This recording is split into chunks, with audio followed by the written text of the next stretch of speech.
Hey guys, வணக்கம். Welcome to MS beauty care and makeup. நான் மௌலி சுதேஷ். இன்றைக்கு நாங்கள் ஒரு பிரைடல் சாரி தான் பார்க்க போகிறோம். ப்ரீ ப்ளீட் பண்ணி ஃபோல்ட் பண்ணி காட்ட போகிறேன். அதுக்கு முதல் தினம் கிறிஸ்மஸ் கொண்டாடுற அனைத்து நல்லுள்ளங்களுக்கும் என்னுடைய மனமார்ந்த வாழ்த்துக்களை தெரிவித்துக் கொள்கிறேன். ஃபர்ஸ்ட் டைம் என்னுடைய சேனல் யாராவது பார்க்குறீங்களா இருந்தால் சப்ஸ்கிரைப் பண்ணி தொடர்ந்து பாருங்கள். இப்போ நாங்கள் வீடியோ ஸ்டார்ட் பண்ணலாம். ஃபர்ஸ்ட்டு முந்தானை ப்ளீட் பண்ணலாம். சாரியை முதல்ல அயன் பண்ணி கொள்ளுங்கள். அதுக்கு பிறகு உங்களுக்கு எவ்வளோ அகலமான ப்ளீட் முன்னுக்கு தேவையோ அதை அளவாக மடித்து எடுத்துக்கொள்ளுங்க. அந்த இடத்த அயன் பண்ணிங்கன்னு சொன்னால் ஒரு லைன் வரும். அதை முதல் அளவாக வச்சுட்டு அதுக்கு பிறகு வர ப்ளீட்ஸ் எல்லாம் குட்டி குட்டியாக எடுத்தால் எங்களுக்கு நிறைய ப்ளீட்ஸ் எடுக்கலாம். இந்த அளவுக்கு எடுத்துருக்கிறேன். மிச்சம் இருக்கிற ப்ளீட்ஸ் எல்லாம் இதை விட சின்னதாக எடுத்துக்கொள்ளுவேன். இப்போ இந்த மாதிரிக்கு மிச்சம் இருக்கிறத அந்த லைனோட கொண்டு ஜாயின் பண்ணி எவ்வளவுக்கு குட்டியாக வேணுமோ அந்த அளவுக்கு மடித்து கொண்டால் நிறைய ப்ளீட்ஸ் நாங்கள் எடுக்கலாம். இப்போ இந்த மாதிரி அழுத்தி அயன் பண்ணும்போது எங்களுக்கு அந்த ப்ளீட்ஸுக்குரிய லைன்ஸ் கிடைக்கும். அப்போ கரெக்டாக எங்களுக்கு மெஷர்மெண்ட் எடுத்துக்கொள்ளலாம். சாரி ப்ரீ ப்ளீட் பண்ண எப்படி மெஷர்மெண்ட் எடுக்கலாம்னு சொல்லி ஷார்ட்ஸில் போட்டிருக்கிறேன். நீங்கள் தெரியாட்டி ஷார்ட்ஸில் பார்த்து மெஷர்மெண்ட் எடுத்துகிட்டு ப்ளீட் பண்ணுங்கள். இப்போ பாருங்கள், முதல் ப்ளீட்டை விட மற்ற ப்ளீட் கொஞ்சம் குட்டியாக வந்திருக்கு. இந்த மாதிரி எடுத்தால் மட்டும்தான் எங்களுக்கு 8 ப்ளீட்ஸ் 9 ப்ளீட்ஸ் எல்லாம் கிடைக்கும். நீங்கள் ஒரே அளவுக்கு எல்லாத்தையும் எடுத்தால் எங்களுக்கு 4-5 ப்ளீட்ஸோட முடிஞ்சு போயிடும். இப்போ பாருங்கள், லைன்ஸ் கிடச்சிருக்கு. இந்த லைன்ஸுக்கு தான் நாங்கள் மிச்சம் இருக்கிறத ப்ளீட் பண்ண போகிறோம். இப்போ ஃபஸ்ட் ப்ளீட்டை பிடிச்சிக்கொள்ளுங்க. கரெக்டாக சரிசமனாக பிடிச்சிட்டு மிச்சம் இருக்கிற எல்லாத்தையும் அந்த மெஷர்மெண்ட்டுக்கு ஏற்ற மாதிரி நாங்கள் எடுத்துக்கொள்ளுவோம்.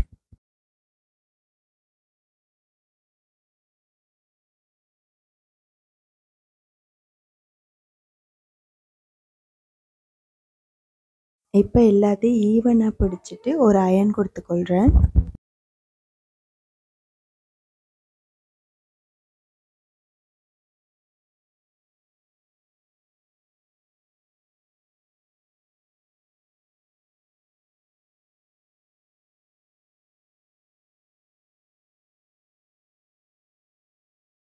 ப்ளீட்ஸை கரெக்டாக பிடிச்சாச்சு. இப்போ பின்னுக்கு புரட்டினோம்னு சொன்னால் எங்களுக்கு மிச்சம் இருக்கிறதெல்லாம் முன் ப்ளீட்டை விட குட்டியாக தெரியும். ஸோ நீங்கள் புரட்டி வச்சு கரெக்ட் பண்ணிங்கன்னா மட்டும்தான் அந்த ப்ளீட்ஸ் நேராக கிடைக்கும். முன்னுக்கு வச்சு பார்த்தீங்கன்னா உங்களுக்கு பின்னுக்கு இருக்கிற ப்ளீட்ஸோட அளவு தெரியாது. ஸோ கஷ்டமாக இருக்கும். நீங்கள் ஃப்ரண்ட் ப்ளீட்டை பின்னுக்கு வர மாதிரி வச்சுட்டு இந்த மாதிரி மிச்ச ப்ளீட்ஸ் எல்லாம் பிடிச்சி பின் பண்ணிக்கொள்ளுங்கள். இதே மாதிரி எங்களுடைய நெஞ்சு பகுதி வரைக்கும் நாங்கள் எடுத்திருக்கிற ஃபுல் ப்ளீட்ஸையும் பிடிச்சு கொள்ளலாம்.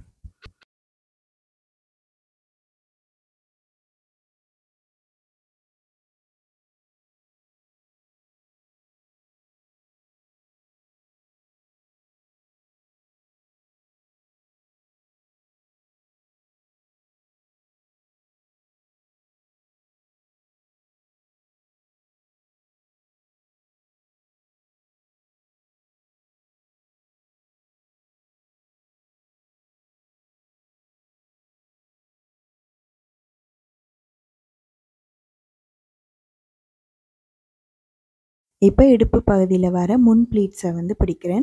இதையும் சின்னதாக பிடிச்சா எங்களுக்கு நிறைய ப்ளீட்ஸ் கிடைக்கும்.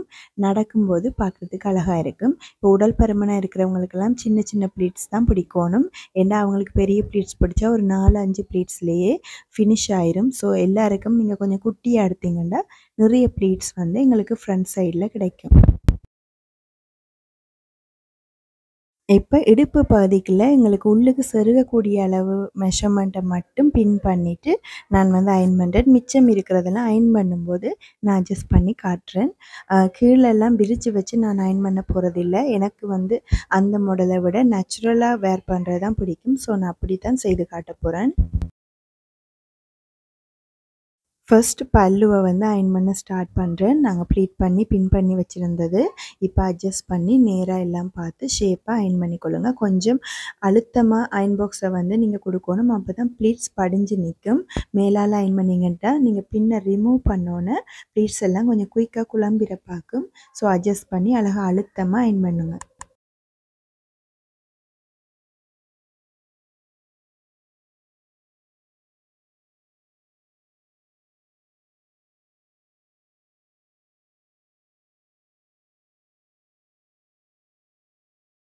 இப்போ நெஞ்சு பகுதியில் வர ப்ளீட்ஸ் வந்து விரித்து வச்சு அயன் பண்ணணும். அதுக்கும் நான் மெஷர்மெண்ட் வச்சுருக்கிறேன்.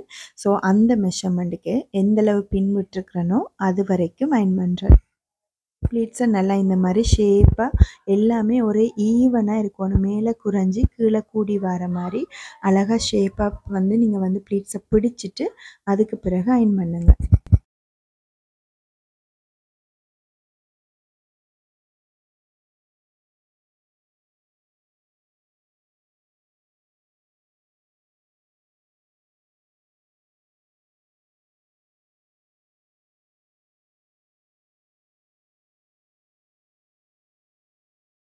இப்போ ப்ளீட்ஸ் கொஞ்சம் விலத்தி போகாமல் இருக்கிறதுக்கு ஒரு 2 பின்னை வந்து அந்த விரிச்ச ப்ளீட்ஸ் ஏரியாவில் பின் பண்ணி விடுறேன்.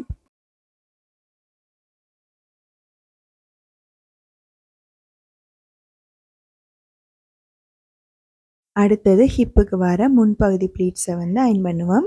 இந்த இடம் வந்து பாருங்கள், நான் கரெக்டாக பின் வந்து மெஷர் பண்ணி விட்டுருக்கிறேன். இது வந்து இடுப்புக்குள்ளே போகிறது. அப்போ நல்லா அழுத்தி அயன் பண்ணால் எங்களுக்கு வந்து முன்னுக்கு இடுப்பில் வந்து சாரிக்கு தள்ளி கொண்டு நிற்காது. நல்லா அழுத்தமாக அயன் பண்ணிட்டோம்னு சொன்னால் எங்களுக்கு நல்லா படிஞ்சிருக்கும். அது வந்து உங்களுக்கு வந்து சாரி வேர் பண்ணிக்க முன்னுக்கு தூக்கப்படாமல் இருக்கும். மிச்சம் இருக்கிறத வந்து மேலே நல்லா அழுத்தியும் கீழே லைட்டாகவும் அயன் பண்ணி விடுறேன். அப்போ தான் வேர் பண்ணிக்கல இந்த நடக்கும்போது உங்களுக்கு ஒரு அழகான லுக் கொடுக்கும். மிச்சம் நாங்கள் சாரி வேர் பண்ணும்போது எங்கெங்கே எங்களுக்கு வந்து அட்ஜஸ்ட் பண்ணலாமோ அட்ஜஸ்ட் பண்ணிவிட்டு நாங்கள் வந்து ஹேர் அயன் யூஸ் பண்ணி கூட சாரியை அயன் பண்ணி கொள்ளலாம். இப்போ இந்த சாரி வந்து நான் ப்ளீட் பண்ணி காட்டுறேன். இதே சாரியை நான் ஒரு மாடலுக்கு வேர் பண்ணியும் காட்டுவேன். நெக்ஸ்ட் வீடியோவில் கண்டிப்பாக பாருங்கள். உங்களுக்கு வந்து அப்போ தான் நான் என்ன சொன்னேன்னு விளங்கும். இப்போ சாரியை மடிக்க போகிறேன். முன்னுக்கு வர நல்ல பக்கத்தை வந்து இந்த மாதிரி போட்டுக்கொள்ளுங்க. முன்னுக்கு வர ப்ளீட்ஸ் காலடிக்கு வர்றது. அடுத்தது இந்த பின்னுக்கு எங்களுடைய முந்தானையை வந்து அதுக்கு மேலே தூக்கி போடணும். எக்ஸஸாக இருக்கிற இந்த இதெல்லாம் அட்ஜஸ்ட் பண்ணி விட்டுருங்க. இப்போ கீழே வந்து அடியில் எங்களுடைய இடுப்பு பகுதியில் வர ப்ளீட்ஸ் இருக்கும் அந்த பீஸை வந்து அதுக்கு மேலே தூக்கி இப்படி போட்டுருங்க. உங்களுக்கு எவ்வளோ அகலம் வேணுமோ அந்த அளவுக்கு அளவெடுத்து ஒரு அளவாக நீங்கள் வந்து மடிச்சுக்கொள்ளுங்க. இந்த மாதிரி நீட்டாக மடிச்சுட்டு 2 சைடும் இருக்கிறத இந்த மாதிரி ஃபோல்ட் பண்ணுங்கள். எவ்வளோ நீட்டாக பாக்ஸாக வந்து உங்களுக்கு அட்ஜஸ்ட் பண்ணலுமோ அப்படி அட்ஜஸ்ட் பண்ணி அழகாக மடிச்சிட்டிங்கன்னா உங்களுக்கு கரெக்டான ஒரு சைஸ் கிடைக்கும். இது வந்து ஒவ்வொரு சாரிக்கும் ஒவ்வொரு மாதிரி இருக்கும். ஸோ நீங்கள் வந்து உங்களோட கை கணக்குக்கு நீங்கள் எடுத்துக்கொள்ளலாம். இப்போ முன்னுக்கு இருக்கிற முந்தானியை தூக்கி இந்த பீஸுக்கு மேலே போடுறேன். இதை அப்படியே சுற்றி பின்னுக்கு கொண்டு வந்து உங்களுடைய முந்தானியில் மிச்சமாக இருக்கிறது இந்த மாதிரி குட்டி குட்டியாக மடித்து சாரியை புரட்டுங்க. பின்னுக்கு புரட்டினீங்கன்னு சொன்னால் ஒரு ஸ்பேஸ் இருக்கும் 2 மடித்ததுக்குள்ளே. அதுக்குள்ளே சொருகி விட்டிங்கன்னா பாக்ஸ் ப்ளீட்ஸ் வந்து அவ்வளோதான் ரெடி. பாருங்கள், இந்த மாதிரி வரும். ஒவ்வொரு சாரியோட அளவுக்கு ஒவ்வொரு மாதிரி ஷேப் இருக்கும். அட்ஜஸ்ட் பண்ணுறேன். ஸோ நீங்களும் ட்ரை பண்ணி பாருங்கள். நெக்ஸ்ட் வீடியோவில் இந்த சாரியை ஒரு மாடலுக்கு வேர் பண்ணி காட்டுறேன். கண்டிப்பாக பாருங்கள். இந்த வீடியோ உங்களுக்கு பிடிச்சிருக்குமென்று நம்புகிறேன். உங்களுக்கு பிடிச்சிருந்தால் லைக் பண்ணி கமெண்ட் பண்ணுங்கள். தொடர்ந்தும் பார்க்கலாம். உங்களை நான் அடுத்த வீடியோவில் சந்திக்கிறேன். பாய்.